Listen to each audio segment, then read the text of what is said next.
সাবধানে আসো।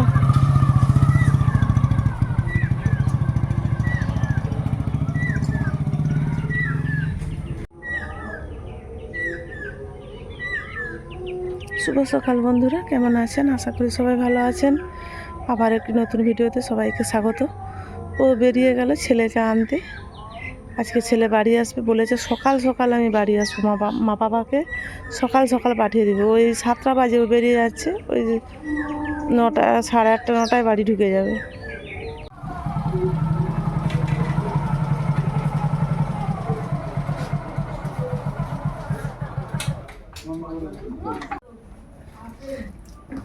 আপনারা তো দেখলেন ছেলে বাড়ি আসলো, 22 দিনের দিন ছেলে বাড়ি আসলো। আসতো না, ওদের যে টিউশনির করায় সে স্যারদের ভোটের ট্রেনিং পড়েছে, তারা ট্রেনিংয়ে যাবে, সেই জন্য 3 দিন টিউশনের ছুটি আর কলেজেও ছুটি। ওই জন্য বললো 3 দিন যখন ছুটি বাড়ি চলে যাই। এসছে আর আসলেই বলে মা পকোড়ি ভাজে মুড়ি খাবো। ওখানে চপটা ভালো পাওয়া যায়, চপটা খায়, পকোড়িটা পায় না, সেই জন্য বাড়ি আসলেই বলে মা পকোড়ি ভাজে। এই যে পকোড়ি ভাজছি, মুড়ি খাবো পকোড়ি দিয়ে। তারপরে দেখি দুপুরে কি রান্না হয়। আর আপনারা ব্লগটার সঙ্গে থাকবেন, আশা করি সবার ভালো লাগবে।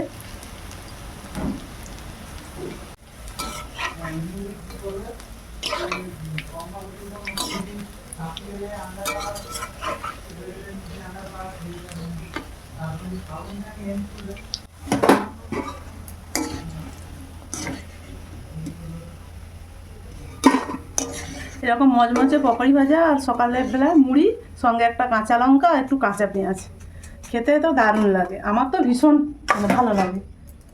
কার কার এরকম ভালো লাগে অবশ্যই কমেন্টে জানাবেন। আমি সব পকোড়িগুলো ভেজে নেই বন্ধুরা, তারপর আসছি। চলুন, পাঁপড় ভাজা পকোড়ি ভাজা হয়ে গেছে, এই যে ভেজে নিয়েছি, এবারে খেতে বসবো।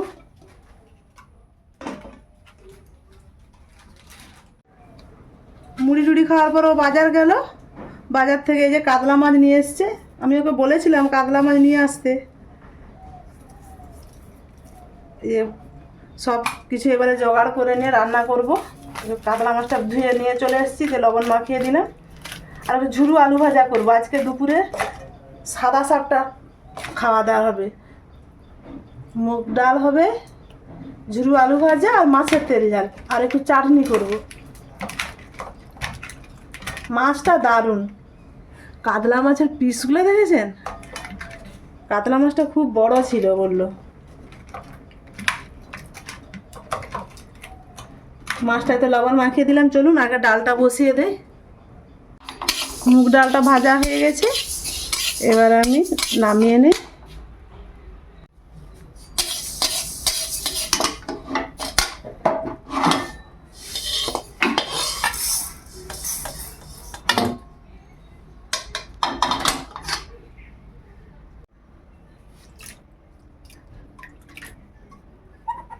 কড়াইটা ধুয়ে এনে বসিয়ে দিলাম ডাল।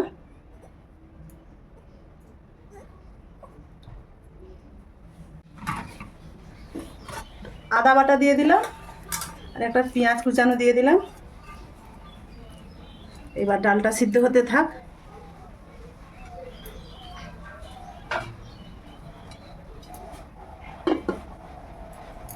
আমি ডাল কড়াটা অন্য পাশে বসিয়ে দিয়েছি। এবারে আমি ঝুরু আলু ভাজা ভেজে নেব। এই যে আমি গ্রেট করে নিয়েছিলাম 1 ঘন্টা আগে, দিয়ে ফ্রিজে রেখে দিয়েছিলাম জলে, বা এখন জল থেকে ভালো করে নিচুড়ে নিয়েছি। চলুন আলুটা ভেজে নিই। ছেলে ভীষণ খেতে পছন্দ করে এই ঝুরু আলু ভাজা, সেই জন্য একটু মুগ ডালও বানাচ্ছি।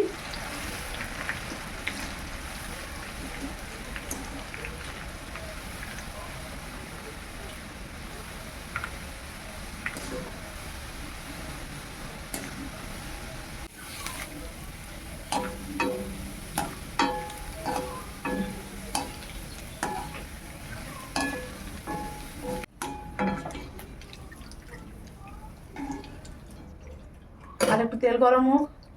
আর এই আলুটা ভাজতে হলে তেল ভালো করে গরম করতে হয়, নাহলে জ্বলে যাবে।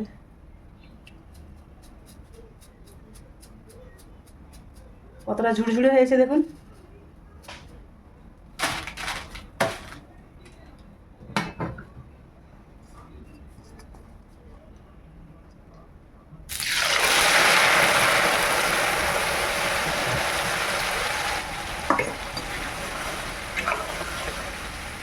সেমভাবে সব আলু ভাজাগুলো ভেজে নেব।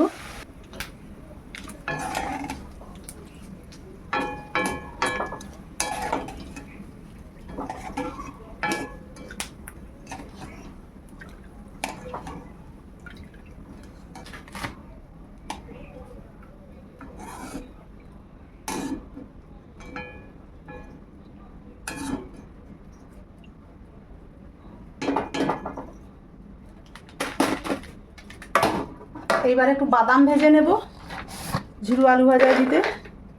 আলু ভাজাটা যেহেতু কম তাই বাদামটাও কম ভাজবো। তেল ঠিকরে হাতে একটু পড়ে গেল।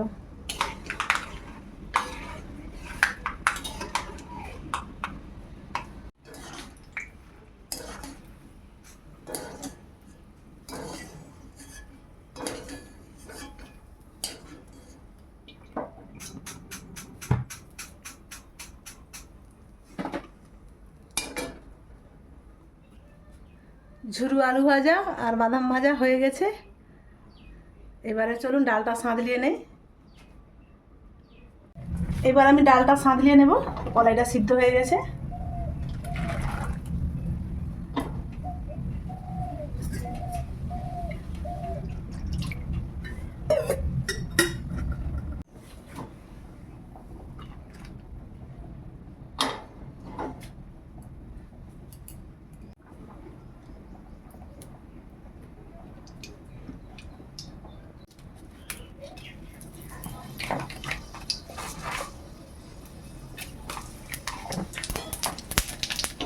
আমি ডাল সিদ্ধের সময় তো পেঁয়াজ আর আদা দিয়ে রেখেছিলাম, আর এখন কিছু ফোড়ন, তেজপাতা আর লঙ্কা দিয়ে ডালটা সাঁতলিয়ে নেব।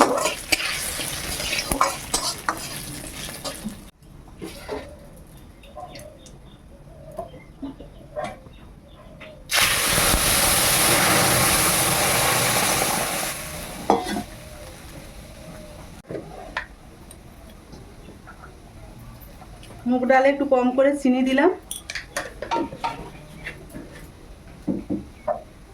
এবার দেবো পরিমাণ মতো লবণ, কেন লবণ আমি দেইনি।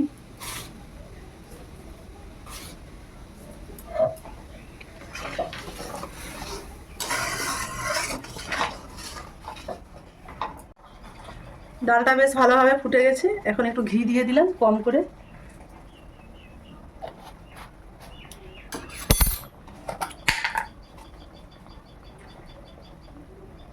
আর দিচ্ছি জিরে গুঁড়ো। ব্যাস ডাল কমপ্লিট। এবার আমি ডালটা নামিয়ে নেই।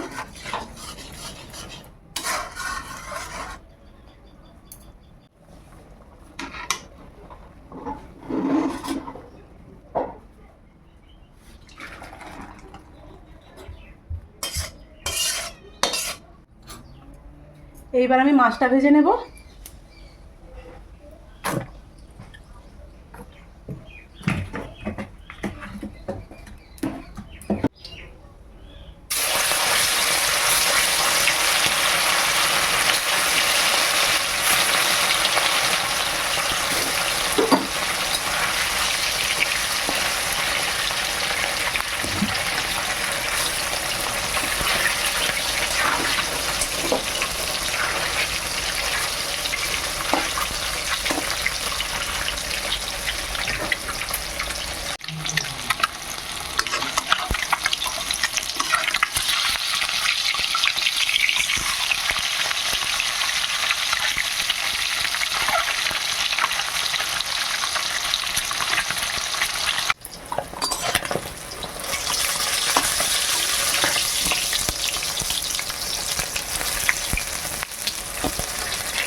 সব মাছগুলো ভেজে নিয়েছি।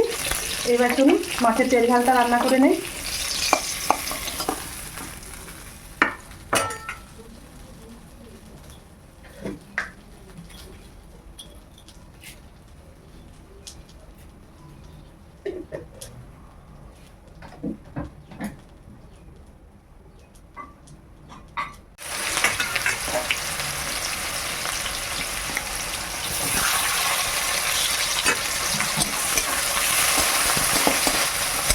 উঠে গেছে, আমি পেঁয়াজ আর টমেটো একসঙ্গে দিয়ে দিলাম।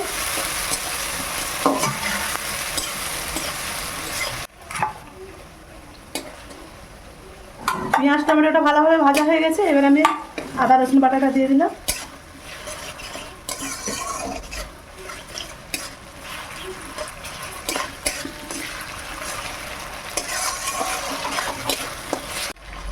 আদা রসুন ভালোভাবে ভাজা হয়ে গেছে, এবার আমি হলুদ গুঁড়ো লঙ্কা গুঁড়ো দেবো।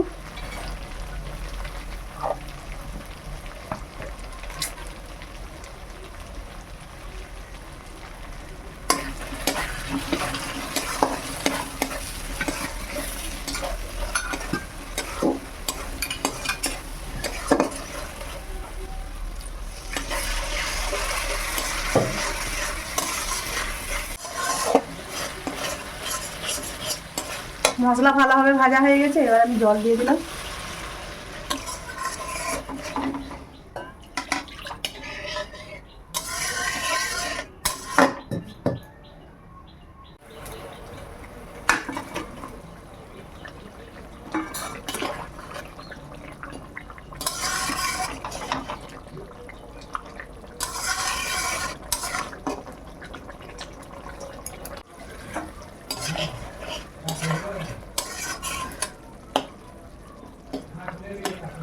তেল ঝাল হয়ে গেছে, এবার আমি নামিয়ে নেই।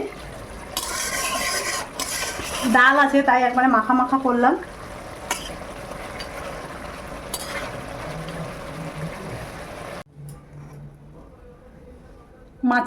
মাছের তেল ঝাল কমপ্লিট, এবারে চাটনিটা রান্না হলে রান্না হয়ে যাবে। চাটনিটাও প্রায় হয়ে আসছে, এবারে নামিয়ে নেব।